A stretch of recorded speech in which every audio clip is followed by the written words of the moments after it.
I love him for that team. I love everything that he brings. From all the years I covered him at USC, and Amy, I think you felt great about talking to him last week. I did. I think it was a good hire by the Raiders. I think he brings a maturity, a stability, an enthusiasm. I like the hire. And as I shared with Pete last week, I think Al would like the hire. I agree with that completely. And I also find that the hiring of the offensive coordinator, Chip Kelly, is very interesting, okay, because he has been in the NFL. He ran a great offense when I was around him at Oregon. Then he went down to UCLA. And then he was the winning offensive coordinator with the Ohio State Buckeyes. So I think what Amy says, Suzy, is so relevant to the Raiders. They have brought a stability, and they have brought experience and people who know what they're doing. And just earlier today, Pete brought down his son from the University of Washington.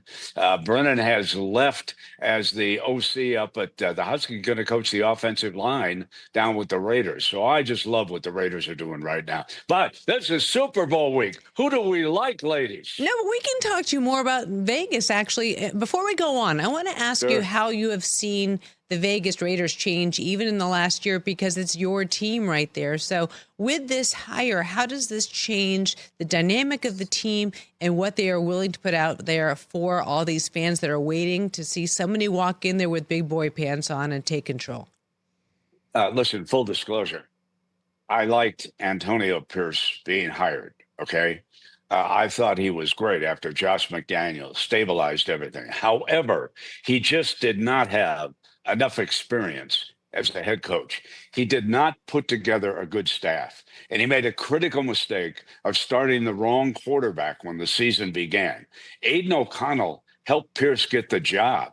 He should have been the star. Any quarterback who's involved in a game in which you put 63 points up on the scoreboard down the stretch, as the Raiders did against the Chargers, then believe me, he deserves a chance to start. Now, Gardner Minshew, this is not an anti-Minshew rant, okay?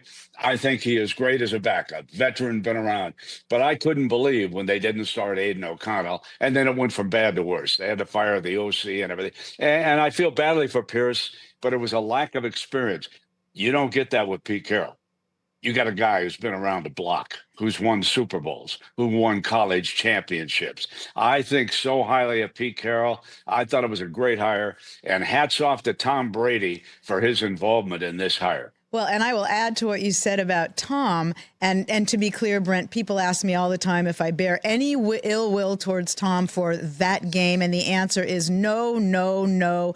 Tom did what every fan of every team would want his or her quarterback to do in that instance. I have no ill will whatsoever towards Tom. As Rich Eisen pointed out earlier before we had the pleasure of talking to you, Tom Brady, win-win, as is said, because they brought in Chip Kelly, and Michigan alum Tom Brady took him from Ohio State. Yeah, exactly. You would never think that a Wolverine would do that, would you, Amy? Well, he took him away from his opponent. Yeah, that's true. It'll be easier for but the Wolverines have beaten him anyway. You know, they embarrassed Chip Kelly and the Buckeyes in the last game of the regular season. Mm-hmm. So we shall see. But I like what's going on with the Raiders. Believe me. Check out new episodes of What the Football with Suzy Shuster and Amy Trask every Tuesday. Watch us on the Rich Eisen Show YouTube page or follow and listen wherever you get your podcasts.